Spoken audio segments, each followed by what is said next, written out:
So just an update on the abandoned mower. This was the blade that he had on it that caused the shake. And look at this right here.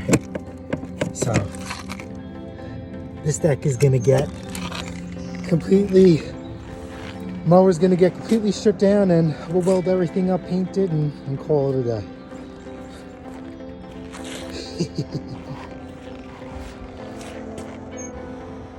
All right, just a couple of minutes, have the lawnmower completely broken down.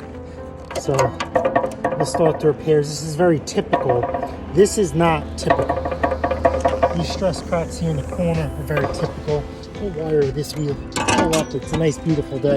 Set this thing out in the sun, and it'll be done. All right, so we have the deck wire wheeled and stripped down. So we reveal a crack here. This one we didn't see here. These I expect, this is very common. And of course, this one right there. Alright, so welds are done. And grinder and paint will make me the welder I am.